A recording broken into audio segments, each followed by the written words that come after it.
53 برس کی عمر میں آپ نے مکہ سے مدینہ کی ہجرت فرمائی اور 10 برس آپ نے مدینہ میں قیام فرمایا۔ 11 ہجری میں آپ حج کے لیے تشریف لے گئے اور یہ صورت آئی 11 تاریخ کو 11 حج کے ذوالحج، اذا جاء نصر اللہ والفتح۔ اس میں اشارہ تھا کہ میرے نبی آپ کا مشن مکمل ہو چکا ہے، اب آپ ہمارے پاس آنے کی تیاری فرمائیں۔ 29 محرم سفر، 29 سفر عصر کی نماز کے بعد ایک جنازہ تھا۔ اس جنازے کو پڑھانے کے بعد اس کو دفن کے لیے آپ جنت البقیع تشریف لے گئے۔ وہاں سے واپس ہونے لگے تو سر درد اٹھا اور وہ درد ایک دم بڑھنا شروع ہوا، اور اس دن باری حضرت عائشہ کے گھر کی تھی، تو آپ گھر میں تشریف لاتے لاتے درد کے ساتھ بخار، تیز درد، تیز بخار، اور 14 دن 12 ربیع 29 30 2 دن یہ اور 12 دن اگلے 14 دن آپ نے بیماری دیکھی، مسلسل سر درد اور مسلسل بخار۔ اور روزانہ آپ جب گھر بدلتے، اس وقت 9 بیویاں زندہ تھیں، تو آپ پوچھتے کل کس کی باری، کل کس کی باری؟ جی میمونہ کی۔ اگلا دن کل کس کی باری؟ جی حفصہ کی۔ کل کس کی باری ہے؟ ام سلمہ کی ہے۔ تو بیگمات نے اس سے سمجھا کہ اللہ کے نبی یہ چاہتے ہیں کہ میں بیماری کے دن عائشہ کے پاس گزاروں، ورنہ آپ کو تو خود پتہ ہے کل کس کی باری ہے، پرسوں کس کی باری ہے، ترسوں کس کی باری ہے۔ تو حضرت میمونہ کے گھر میں آپ تشریف فرما تھے، تو ساری باقی 7 بیگمات جمع ہوئیں اور انہوں نے آ کے عرض کی، یا رسول اللہ، جب تک آپ بیمار ہیں آپ عائشہ کے پاس آرام فرمائیں، اور جب اللہ آپ کو شفا دے دے تو پھر ہماری ترتیب کو آپ دوبارہ شروع فرما دیں۔ تو آپ نے سب کا شکریہ ادا کیا، علی اور عباس کو بلایا، ان کے کندھوں پہ آپ نے یوں ہاتھ رکھے اور آپ کے پاؤں یوں زمین پہ لگ رہے، آپ پورا پاؤں نہیں لگا پا رہے تھے کمزوری سے، یہ پوزیشن تھی اس طرح۔ اور یہ پیر کا دن تھا، آپ حضرت عائشہ کے گھر میں داخل ہوئے اور اگلے پیر کو حضرت عائشہ کے گھر میں آپ اپنے اللہ کے پاس چلے۔ آخری ہفتہ آپ نے حضرت عائشہ کے گھر میں گزارا۔ صحابہ ملاقات کے لیے حاضر ہوئے تو آپ ان کو دیکھ کے رونے لگے اور فرمایا کہ میں تمہیں اللہ کے سپرد کرتا ہوں، اللہ تمہاری حفاظت کرے، اللہ تمہارا ساتھی ہو، آواکم اللہ، حفظکم اللہ، نصرکم اللہ، بہت دعائیں دی۔ آپ کے جانے میں 5 دن باقی تھے، تو آپ نے فرمایا مجھے 7 کنوؤں کے پانی سے غسل کرواؤ۔ تو 7 کنوؤں سے پانی لایا گیا مشکیزوں میں بھر کے۔ تو حضرت عائشہ کے گھر میں کوئی ایسا ٹب نہیں تھا جس میں بیٹھ کے وہ آپ نہا سکتے، تو حضرت حفصہ کے گھر سے ٹب منگوایا گیا، آپ اس میں بیٹھے، تہمت باندھا ہوا تھا، کرتا اتارا اور آپ پر 7 کنوؤں کا پانی ڈالا گیا، تھوڑا تھوڑا تھوڑا تھوڑا تھوڑا تھوڑا، تو اس سے بخار کی شدت کم ہوئی اور آپ سر درد کی وجہ سے آپ نے ایسے پٹی باندھی سرخ رنگ کی، اور اس کے بعد حضرت علی اور فضل بن عباس کے کندھوں کا آسرا لے کر آپ مسجد میں تشریف لائے اور آپ ممبر پر بیٹھے اور آپ نے فرمایا، لوگوں میرے جانے کا وقت آ چکا ہے، میں نے کسی پر زیادتی کی ہو، کسی کو تھپڑ مارا ہو، کسی کو چھڑی ماری ہو، کسی کا حق دبایا ہو، تو میں اپنی جان کے ساتھ، مال کے ساتھ حاضر ہوں، مجھ سے یہی بدلہ لے لو، آخرت میں میرے خلاف کوئی دعویٰ نہ کرو، میں آخرت کے حساب کو برداشت نہیں کر سکتا۔ جن کے طفیل لوگوں کا حساب معاف ہوگا، جن کی طفیل، جن کی شفاعت پر لوگ بے حساب جنت میں جائیں گے، وہ روتے ہوئے فرما رہے ہیں کہ میں آخرت کے حساب کو نہیں دے سکتا۔ تو سارے صحابہ رونے لگے، لیکن آپ اپنی بات کو دہراتے رہے، کوئی بھی نہیں اٹھا۔ تو آپ نے ظہر کی نماز پڑھائی، ظہر کے بعد پھر ممبر پر آئے اور فرمایا کہ لوگوں یہیں مجھ سے حساب کتاب کر لو، آگے نہ کرنا، بتاؤ میں نے کسی کا کوئی حق دینا۔ ایک صحابی کھڑے ہو، یا رسول اللہ آپ نے میرے 3 روپے دینے، 3 درہم۔ تو آپ نے فرمایا دینے ہوں گے ضرور، پر مجھے یاد نہیں، بتاؤ گے کس طرح دینے ہیں؟ کہ یا رسول اللہ آپ کے پاس سائل آیا تھا، آپ سے مانگا، آپ کے پاس تھے نہیں، تو آپ نے مجھ سے کہا تیرے پاس کچھ ہیں؟ تو میرے پاس 3 درہم تھے، تو آپ نے فرمایا تو دے دے، میں بعد میں ادا کر دوں گا۔ وہاں یاد آ گیا، تو میرے گھر کے میرے نبی کے گھر میں تو تیل نہیں تھا، ایک چھٹانگ جس سے چراغ جلتا، پیسہ کہاں سے آتا؟ تو آپ کے سامنے آپ کے کزن فضل بن عباس کھڑے تھے، آپ نے فرمایا فضل میرا قرضہ ذمے لیتے ہو؟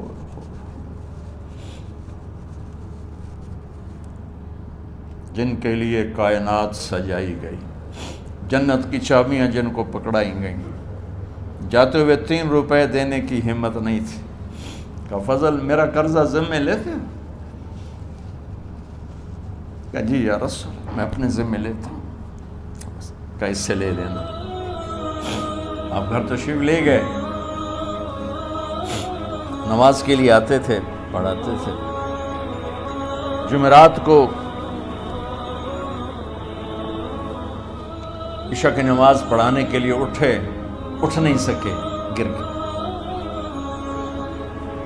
پھر اٹھنے لگے، اٹھ نہیں سکے، گر گئے، پھر اٹھنے لگے، اٹھ نہیں سکے، تو آپ نے فرمایا ابو بکر سے کہو نماز پڑھائے، عشاء کی نماز۔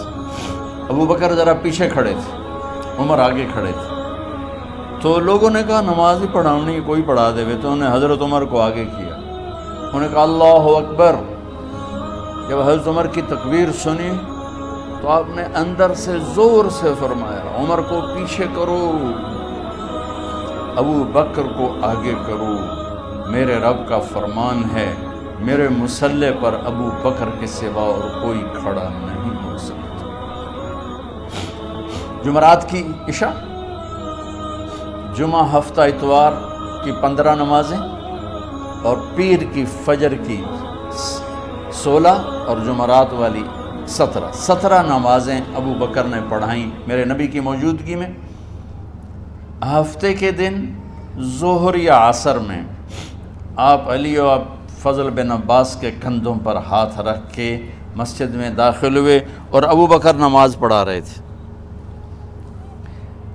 ادھر محسوس ہوا کہ اللہ کے نبی آ رہے ہیں، تو ابو بکر نے یوں پیچھے ہٹنا شروع کیا ایسے تاکہ مصلی سے ہٹ جائیں، تو آپ نے ایسے ہاتھ کا اشارہ فرمایا کہ کھڑے رہو، ہٹو نہیں، کھڑے رہو، تو وہ پھر آگے مصلی پر آ گئے۔ تو آپ تشریف لائے اور الٹے ہاتھ ابو بکر کے ساتھ بیٹھ کر آپ نے ظہر یا عصر کی 4 رکعت نماز ابو بکر کی امامت میں ادا فرمائی۔ یہ آپ کی آخری نماز تھی مسجد کے اندر امت کے ساتھ اور تشریف لے کے۔ جمعہ کا دن تھا، جبریل آئے، یا رسول اللہ مجھے اللہ نے بھیجا ہے کہ جاؤ میرے محبوب کا حال پوچھ کے آؤ۔ تو اب درد اور بخار دونوں چیزیں تھیں، سر کا درد بھی ہیوی ویٹ تھا اور بخار بھی، تپش۔ تو آپ نے کہا جبریل تکلیف ہے، تکلیف میں۔ ہفتے کا دن پھر جبریل آئے، یا رسول اللہ مجھے اللہ نے بھیجا ہے کہ جاؤ میرے محبوب کا حال پوچھ کے آؤ۔ پھر آپ نے فرمایا تکلیف میں۔ اتوار کو پھر جبریل آئے، یا رسول اللہ اللہ نے بھیجا ہے کہ جاؤ میرے محبوب کا حال پوچھ کے آؤ۔ 12 ربیع الاول آ گئی، 632 عیسوی اور 11 ہجری، آپ کی طبیعت میں بشاشت آئی۔ تو صحابہ نماز پڑھ رہے تھے، آپ نے دروازہ کھول کے سب کو یوں دیکھا، تو حضرت انس فرماتے ہیں ہم سب نماز میں تھے، لیکن جب دروازہ کھلنے کی آواز آئی اور اللہ کے نبی کا چہرہ، تو ہم سب نماز میں یوں ہو گئے، نماز کے اندر ہی سارے اللہ کے نبی کو دیکھنا شروع کر دی، بھول ہی گئے کہ نماز پڑھ رہے ہیں، ایسے گم ہو گئے آپ میں۔ تو آپ نے جلدی سے دروازہ بند فرما دیا۔ یہ آپ کی آخری زیارت تھی اپنی امت کے لیے۔ اس کے بعد آپ اپنے اللہ کی طرف کا سفر شروع کیا۔ تو اشراق کے بعد آپ نے اپنی بیگمات کو بلایا، ان کو بتایا نہیں کہ میں آج جا رہا ہوں، سب سے ملے، سب کو الوداع کیا اور انہیں بھیجا۔ اس کے بعد آپ نے حضرت فاطمہ کو بلایا، جنت کی عورتوں کی سردار، سب سے زیادہ محبوب بیٹی، سب سے زیادہ جگر کا ٹکڑا، دل کا ٹکڑا کا، جس نے فاطمہ کو دکھ دیا مجھے دکھ دیا، جس نے اسے سکھ دیا مجھے سکھ دیا۔ ہاں، ان کو قریب کا، بیٹی قریب ہو، تو ان کے کان میں کہا میں جا رہا۔ وہ رونے لگی، ہم نے کہا رو نہیں، چند دنوں کے بعد تیری میری ملاقات ہو جائے گی سب سے پہلے۔ تو 6 ماہ بعد حضرت فاطمہ کا بھی 24 سال کی عمر میں یا 25 سال کی عمر میں انتقال ہو گیا۔ ان کو رخصت فرمایا، پھر آپ نے داماد مولا علی کو بلایا، ان کا سر اپنی گود میں رکھا اور ان کے سر پہ اور کمر پہ ہاتھ پھیرتے رہے اور ان کو دعائیں دیتے رہے۔ آہستہ آہستہ تھی، آواز اونچی نہیں تھی، پست آواز تھی، اور یوں سر پہ کمر پہ، سر پہ کمر پہ، اور دعائیں دے رہے۔ ان کو رخصت فرمایا، آخر میں اپنے جگر کے ٹکڑے حسن اور حسین کو بلایا، جو ہی سینے سے لگایا آنسو شروع ہو گئے۔ بیویوں کو رخصت کیا، خاموش، بیٹی کو رخصت کیا، خاموش، داماد کو رخصت کیا، خاموش۔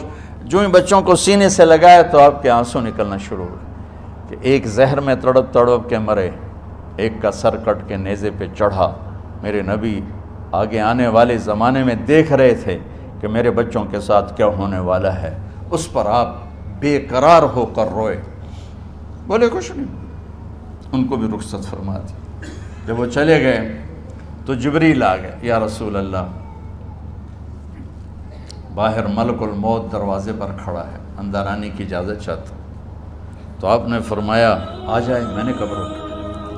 تو ملک الموت اندر آیا، ایک فرشتہ اور بھی تھا، کہا السلام علیکہ یا رسول اللہ، یا رسول اللہ میں آپ کو سلام پیش کرتا ہوں، میں نے کبھی کسی کو سلام نہیں کیا۔ آپ کے رب نے فرمایا جب جاؤ تو اجازت لے کے جانا، بن اجازت اندر نہ جانا، میں کبھی کسی سے اجازت نہیں لیتا۔ اللہ تعالیٰ نے فرمایا آنا چاہیں تو لے آنا، رہنا چاہیں تو چھوڑ کے آ جانا، یہ اختیار اللہ نے کبھی کسی کو نہیں دیا، آپ پہلی اور آخری ہستی۔ تو آپ نے فرمایا اگر میں اجازت دے دوں تو میری جان نکالو گے؟ تو اللہ کے امر کا تو آپ نے جبریل سے پوچھا کیا کہتے ہو، تم کیا کہتے ہو؟ جبریل نے کہا یا رسول اللہ، اللہ آپ کی ملاقات کے شوق۔ میرے بھائی بہنوں، اللہ سے یہ دعا کیا کرو کہ اللہ ایسی موت دے جب جانے کا وقت ہے تو ہماری ملاقات کے شوق۔ ایک صحابی کا انتقال ہوا، آپ نے ان کی قبر پہ جا کے یہ دعا کی، یا اللہ طلحہ جب تیری بارگاہ میں پیش ہو تو اسے دیکھ کے مسکرائے، یہ تجھے دیکھ کے مسکرائے، سارے دکھ درد دور ہو جائیں۔ تو جبریل بولے یا رسول اللہ، اللہ آپ کی ملاقات کے شوق میں۔ آپ نے فرمایا جاؤ اللہ سے پوچھ کے آؤ میرے بعد میری امت کے ساتھ کیا کرے گا، جاؤ پوچھ کے آؤ حسن حسین کے ساتھ کیا کرے گا۔ یہ پوچھنا، ہر کوئی اپنے بچوں کو یاد کرتا، مرنے والے بچوں کو یاد کر، بچے میلاد۔ میرے والد اچانک ہارٹ اٹیک میں فوت ہو گئے تو ہماری بہنیں موجود نہیں تھیں، میری 2 بہنیں، تو میرے والد بار بار کہتے میری دھیاں میں نو ملا دے، میری دھیاں میں نو ملا دے۔ اور میرے نبی نے کہا میری امت کا مجھے بتاؤ پہلے کیا کرو۔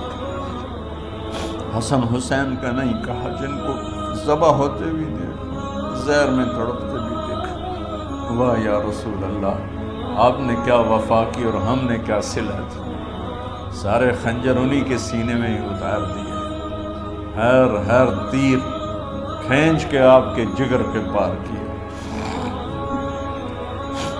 ہر نافرمانی کا ٹھیکہ لے لیا۔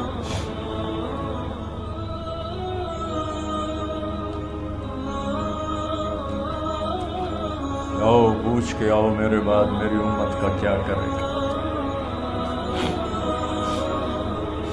تو جبریل جا کر پیغام لائے کہ اللہ تعالیٰ فرما رہے ہیں ہم آپ کی امت کو تنہا نہیں چھوڑیں گے۔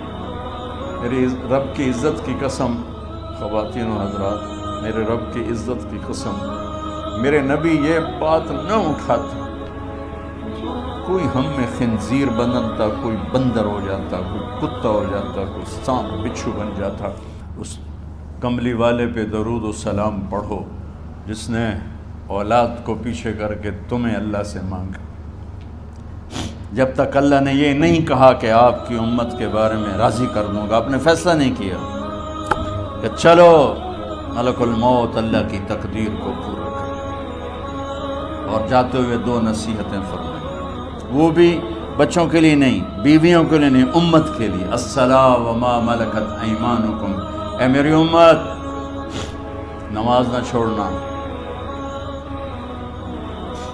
نوکروں سے اچھا سلوک کر، حقوق اللہ نماز، حقوق العباد غریب لوگ، اور فرمایا غریبوں پہ ترس کھانا، اپنے نوکر ملازم غلاموں پہ ترس کھانا، اور نماز نہ چھوڑنا، نماز نہ چھوڑنا، نماز نہ چھوڑنا، نماز آخر الفاظ سے نماز نہ چھوڑنا، نماز نہ چھوڑنا، نماز نہ چھوڑنا۔ اور اب حضرت عائشہ کے سینے پر اس طرح نیم دراز تھا، حضرت عائشہ یوں سیدھا بیٹھی ہوئی تھی۔ اب فرمایا کل مجھے فخر حاصل ہے، مات فی سحری و نحری، میرے نبی نے میری گردن اور سینے کے درمیان اللہ کو جان پیش کی۔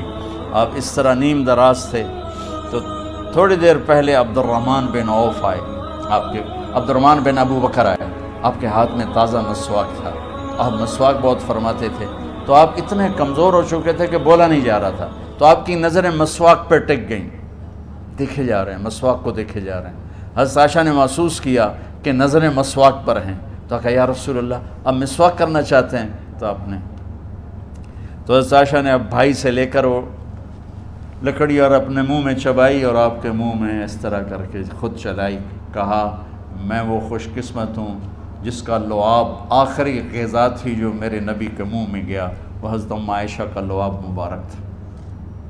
اور پھر اس کے بعد اگلا یہ سارا واقعہ ہوا، تو آپ نے کہا الصلاۃ وما ملکت ایمانکم، ایک نماز نہ چھوڑنا، ایک اپنے نوکر نوکرانی غلاموں سے اچھا سلوک کرنا، اور پھر اللہم الرفیق الاعلی، یا اللہ بلا لے۔ جب آپ نے اعلان کیا کہ چلو تقدیر پورا کرو، تو جبریل بھی غمگین ہو کر کہنے لگے یا رسول اللہ پھر میرا بھی آج دنیا میں آخری دن ہے، آج کے بعد میں بھی کبھی اس دنیا میں لوٹ کے نہیں آؤں، یعنی وحی کے ساتھ۔ آپ کی آنکھیں بند ہوئیں، حضرت عائشہ رضی اللہ عنہا کی چیخ نکلی، تو ساری بیگمات دوڑی آئیں، تو آپ کی منزل پوری ہو چکی تھی، تو آپ کو لٹایا گیا اور چادر ڈال دی گئی۔ ابو بکر رضی اللہ تعالیٰ عنہ اپنی دوسری بیگم کے پاس گئے تھے، عوالی، 3-4 میل، پتہ چلا تو وہاں سے گھوڑے پر وہ دوڑتے ہوئے آئے اور آ کر آپ کے ماتھے سے چہرے سے کپڑا ہٹایا اور آپ کے ماتھے پر بوسہ لیا، تو آپ کے آنسو ماتھے پر گرے، کوا و نبیّا و خلیلا و صفیہ، ہائے میرا نبی، ہائے میرا دوست، ہائے میرا خلیل، ہائے میرا جگر، کہ یا رسول اللہ آج کے بعد آپ کوئی دکھ نہیں دیکھی۔ جب آپ درد سے بے قرار تھے اور بی بی فاطمہ رضی اللہ تعالیٰ عنہ ساتھ بیٹھی تھیں، تو آپ کی بے قراری کو دیکھ کر وہ رونے لگی کہ ہائے میرے ابا کا درد، ہائے میرے ابا کا درد۔ تو میرے نبی نے کہا ما علی ابی کی کرب بعد اليوم، بیٹی آج تیرے باپ کے دکھ کا آخری دن ہے، آج کے بعد کوئی دکھ نہیں دیکھیں گے۔ تو صدیق نے کہا آپ آج کے بعد کوئی دکھ نہیں دیکھیں گے۔ اب تشریف لے گئے مسجد میں، تو کوہرام مچا ہوا تھا، کچھ گمسم تھے، اور عمر رضی اللہ عنہ تلوار اٹھائے ہوئے تھے، جو کہے گا اللہ کا نبی فوت ہوگا میں سر اڑا دوں گا، وہ فوت نہیں ہوئے، وہ اللہ کے پاس گئے۔ ایک جنونی کیفیت پیدا ہوگی، وہ واپس آئیں گے، سارے کفار سے جہاد کریں گے۔ تو ابو بکر ممبر پر آئے، کہا عمر بیٹھ جاؤ۔ عمر کہنے لگے نہیں بیٹھتا، انکار نہیں بیٹھتا، اور تلوار ایسے، سبحان اللہ، واہ صدیق ہوا۔ آپ نے ممبر پہ کھڑے ہو کر کیا سونے سے بھی لکھے جائیں تو کم ہے، قیمت اس سے زیادہ ہے، میرے صدیق نے کہا لوگو من کان یعبد محمدا فإن محمدا قد مات، جو محمد کی پوجا کرتے تھے تو آج محمد کو اللہ نے موت دی تھی۔ ومن کان یعبد اللہ فإن اللہ حی لا یموت، اور جو اللہ کی پوجا کرنے والے ہیں وہ یاد رکھو ان کا اللہ زندہ ہے، موت سے پاک۔ پھر آپ نے انک میت وانہم میتون، میرے محبوب آپ کو بھی موت آئے گی اور ان سب کو موت آئے گی۔ حضرت عمر فرماتے ہیں جب میں نے یہ آیت سنی تو میں یوں نہیں گرا، ایسے گرا سیدھا، ٹانگوں سے جان نکل گئی تو یوں گرے ایسے یوں، اور کہنے لگے مجھے یقین ہو گیا کہ موت آ گئی اور اللہ کے نبی ہمیں چھوڑ کے چلے گئے۔ غسل کون دے، کیسے دے؟ اہل بیت نے غسل دینا تھا۔ آپ کے کپڑے اتار کے غسل دیا جائے یا جو آپ نے کپڑے پہنے ہیں اسی میں غسل دیا جائے تو پریشان ہے، کیا کیا جائے؟ سب پہ اونگ طاری ہو گئی، ایک دم سب کو نیند آئی اور غیب سے آواز آئی کہ ہمارے نبی کو کپڑوں سمیت غسل دیا جائے۔ آپ کے بدن مبارک سے کپڑا نہیں اتارا، کوئی اتارے نہیں، تو اس آواز پر سارے بیدار ہوئے۔ تو حضرت عباس، فضل بن عباس، شقران آپ کے غلام، اور اسامہ بن زید اور علی بن ابی طالب آپ کو غسل دینے والے تھے۔ حضرت علی آپ پر پانی ڈال رہے تھے اور فضل بن عباس جسم کو مل رہے تھے، اور حضرت علی ساتھ ساتھ روتے ہوئے یا رسول اللہ آپ نے ہی ہمیں صبر کا حکم دیا، اگر آپ ہمیں صبر کا نہ کہتے تو آج ہم دنیا کو رو کے دکھاتے، اور آج ہم دنیا کو اپنا غم دکھاتے کہ کس طرح غم کیا جاتا ہے۔ اور یا رسول اللہ آپ کے جانے پر وہ نقصان ہے جو قیامت تک نہ پہلے ہوا نہ بعد میں ہوگا کہ آپ کے بعد نبوت کا دروازہ بند ہو گیا۔ اس طرح پانی بھی ڈال رہے تھے تو روتے بھی جا رہے تھے، اور فضل بن عباس وہ آپ کے پہلو بدل کر ہاتھ مل رہے تھے، ہاتھوں سے مل رہے تھے۔ قبر کے کھودنے کا وقت آیا تو وہ لحد ہوتی ہے، کھڈا کھود کے پھر سائیڈ میں کھڈا کھودا جاتا ہے، اور ایک ہوتا اسٹریٹ جیسے ہمارے ہاں ڈال کے اوپر وہ سلیب ڈال دیتے ہیں۔ تو کیسے بنائی جائے؟ تو ابو طلحہ رضی اللہ تعالیٰ عنہ قبر بناتے تھے وہ والی لحد والی، تو فرمایا جو پہلے آ جائے گا نا وہی قبر تیار کر لے۔ تو ابو طلحہ پہلے آ گئے تو لحد والی قبر تیار کی گئی، اور آپ کے کفن دینے کے بعد وہی وہ سب چلے گئے۔ اس کے بعد باری باری اہل بیت، ان کی خواتین، ان کے بچے، پھر مہاجرین، ان کے خواتین، ان کے بچے، ان کے نوکر، پھر انصار، ان کی خواتین، ان کے بچے، ان کے نوکر۔ تو پیر اور منگل یہ 2 دن سارے گزر گئے، اور منگل کو عشاء کے بعد جا کر یعنی بدھ کی رات آپ کی تدفین کا وقت آیا۔ تو جب آپ کو قبر میں اتار دیا گیا تو مغیرہ بن شعبہ رضی اللہ عنہ کھڑے تھے، انہوں نے اپنی انگوٹھی اتار کے اندر پھینک دی۔ تو پھر کہنے لگے علی کہ میری انگوٹھی نیچے گر گئی ہے، اٹھا لوں؟ ایک بہانہ کیا نبی کو بوسہ لینے کا، انگوٹھی پھینک کر فرمانے لگے علی وہ میری انگوٹھی گر گئی ہے، اٹھا لوں؟ سب دیکھ رہے تھے کہ پڑی ہو کہاں، اٹھا لو۔ تو انگوٹھی کیا اٹھانی تھی، نیچے جا کر اللہ کے نبی کو لپٹ گئی اور دھاڑ دھاڑ رونا شروع کیا۔ سب صحابہ کی چیخیں نکال دی۔ انگوٹھی تو ایک بہانہ ہی تھا۔ آخری شخص جس کا جسم نبی کے جسم سے ٹچ ہوا وہ مغیرہ بن شعبہ ہے۔ تو پھر سب نے شور مچایا کہ باہر نکالو، باہر نکالو، باہر نکلو، باہر نکلے۔ تو اینٹیں لگائی گئیں، پھر مٹی ڈالی گئی۔